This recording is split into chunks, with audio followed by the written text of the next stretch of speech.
Dance.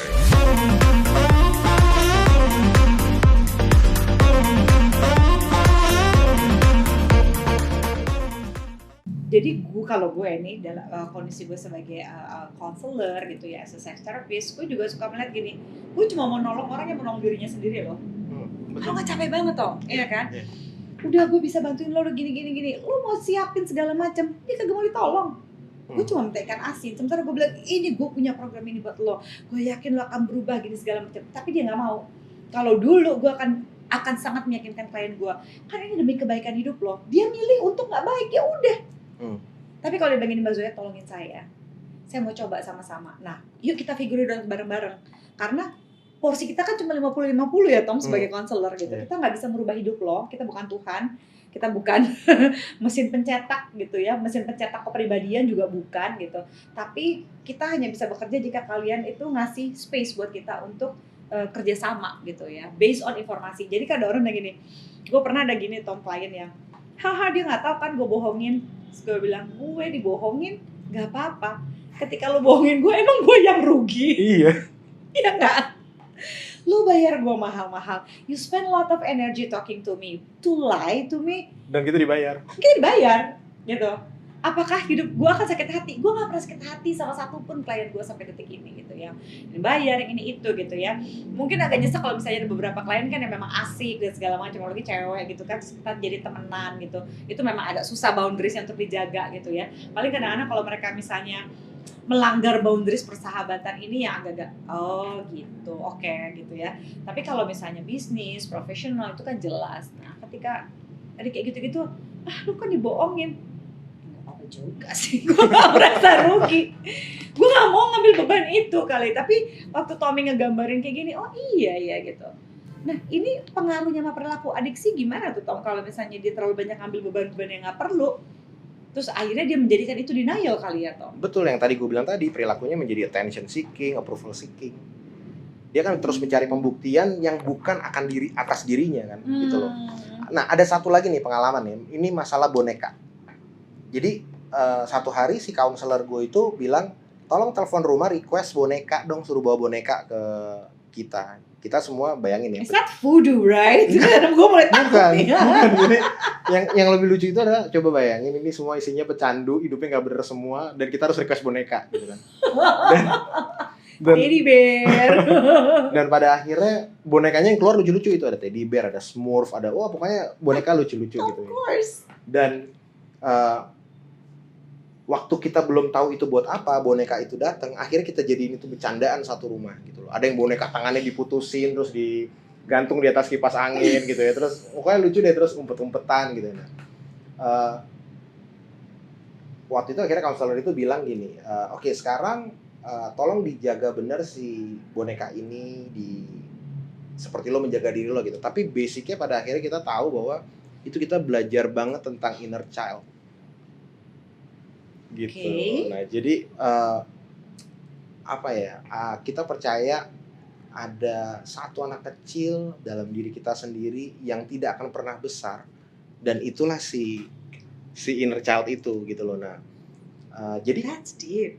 Iya. Nah jadi gue kadang-kadang nih ya, dalam keseharian gue sampai hari ini gitu ya, gue selalu kadang gue juga suka mikir gitu ya, gara-gara itu misalnya nih anak gue nih sekarang di rumah, gue setiap kali pulang kantor gue pasti ngajak main anak gue. Dan sekarang karena dia lagi suka main Lego, gue tiap malam gue temenin dia main Lego. Tapi which is gue enjoying juga, gue menikmati mainan itu gitu.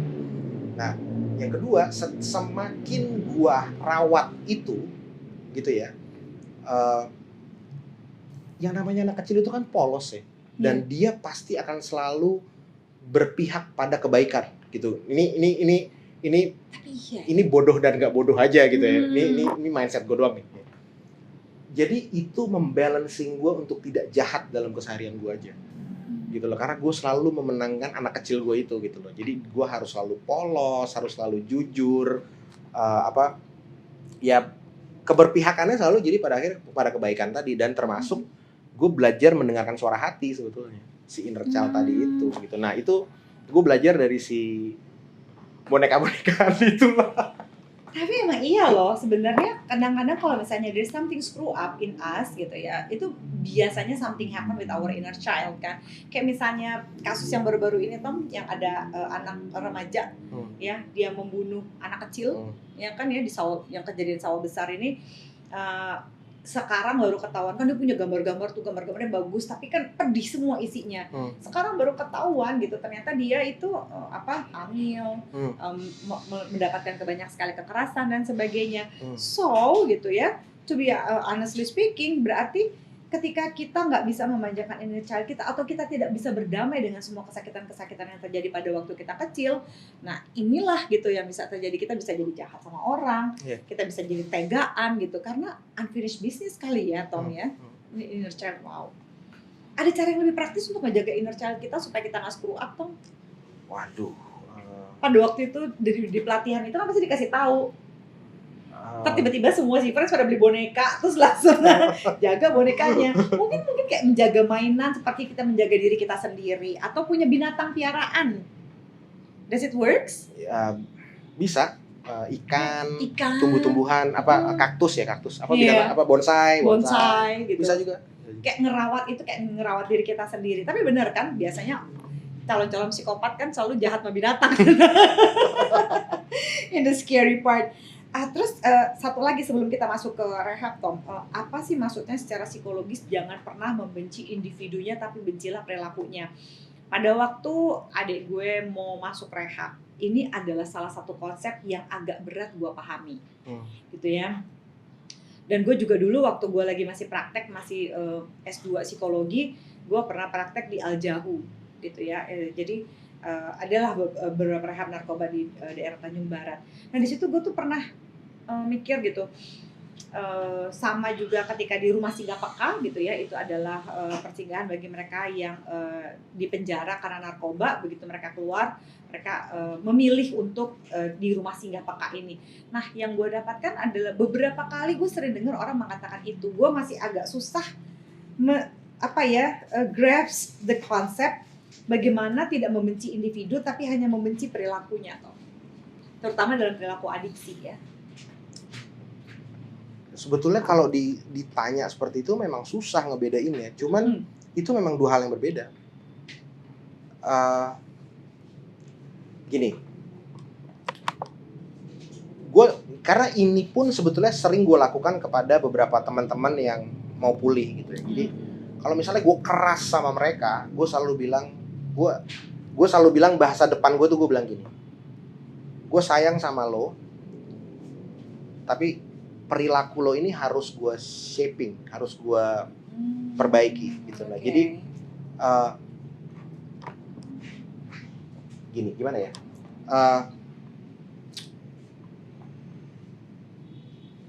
Gini ya, pecandu itu kan sebetulnya dia punya culture, dia punya budaya. Nah kalau kita bicara budaya itu kan luas, sampai di dalam itu mungkin ada perilaku, gaya hidup, bahasa, pola pikir gitu ya.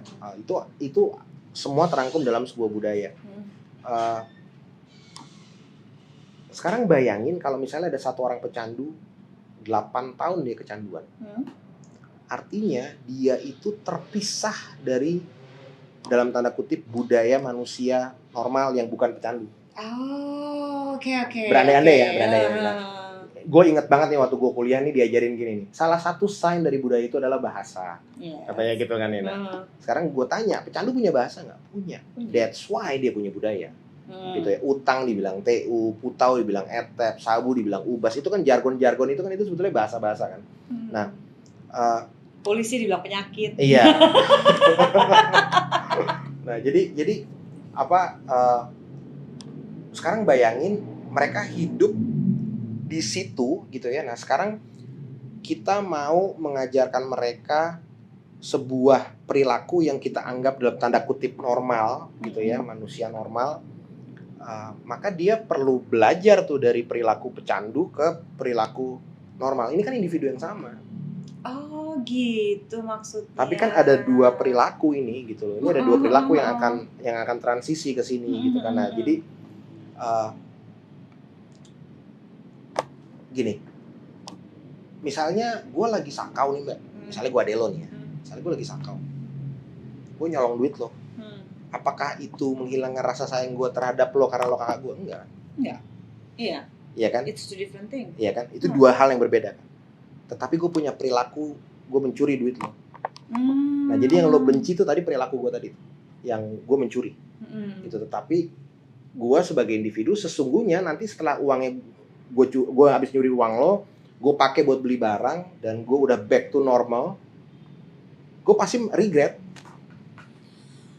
Gue inget ya, karena udah beberapa kali teman-teman dari gue gitu yang hangout kan suka lagi pada saat-saat nyantai, duduk-duduk gitu, terus mereka bercerita gitu kan ya tentang masa-masa pada saat mereka itu.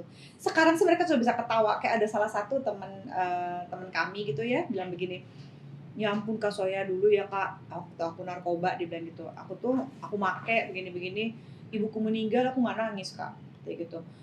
Sampai pokoknya ibunya emang kesakitan dan segala macam, terus dia juga kayak begitu. Jadi begitu itu ibunya meninggal dia nggak nangis, begitu dia udah rehab baru dia bener-bener all the reality itu sink in.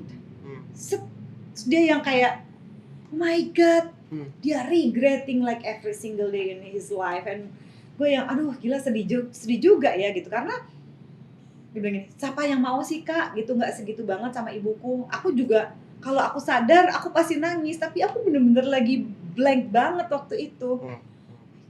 Iya, nah jadi gue berpikirnya ya itu kenapa itu dua hal yang berbeda gitu loh. Gini, kalau kan jadi gini ya, ini gue agak aneh nih. Okay. Is that what else is new? Ya, gue agak aneh. Jadi gini, kan kalau kita sayang sama orang, kita harus sayang ya apa adanya dia kan, gitu ya. Mau dia bau pesing kali gitu ya, atau enggak dia bentuknya seperti apa ya, kalau gue care ya gue care gitu ya. Nah bisa nggak sekarang kalau dia lagi ada di dalam permasalahan yang namanya addiction, itu bukan berarti gue nggak sayang sama dia, tapi gue harus membereskan si addictionnya itu gitu loh. Dan dia dengan permasalahan adiksi dia saat itu, ya itu yang harus kita terima. Iya. Gitu loh. Nah, itu kenapa dibilang addiction is a disease juga kan gitu loh. Kan itu disease kan gitu. Jadi ya disease gitu. Nah, ada ini kalau dengan sesama pecandu dalam pemulihan gitu ya. Kadang kita tuh sampai begini bahasanya. Misalnya udah gue tampung di rumah gue dicolong sama dia gitu misalnya. Ini sama-sama pecandu dalam pemulihan ya. Misalnya dia nginep di rumah gue, tiba-tiba dia nyolong lagi di rumah gue gitu kan. Nah, terus ada teman yang lain akan bilang, "Ya, namanya orang sakit." Kalau bukan orang sakit ya nggak begitu. Gitu. Jadi ya jadi gue kesel tapi gue sayang juga sama nih anak gitu, gimana ya. Jadi itu dua hal yang beda. Nah, karena gue sayang maka gue harus tough love yang tadi lo bilang, tough love prescription tadi kan gitu. Jadi ya ada beberapa hal yang gue harus tough love gitu. Gue sampai inget waktu itu gue lagi praktek S2 di RSAL Minto Harjo ya. Terus gue sama ya kepala bangsa pada waktu itu Dr. Pramudia gitu ya.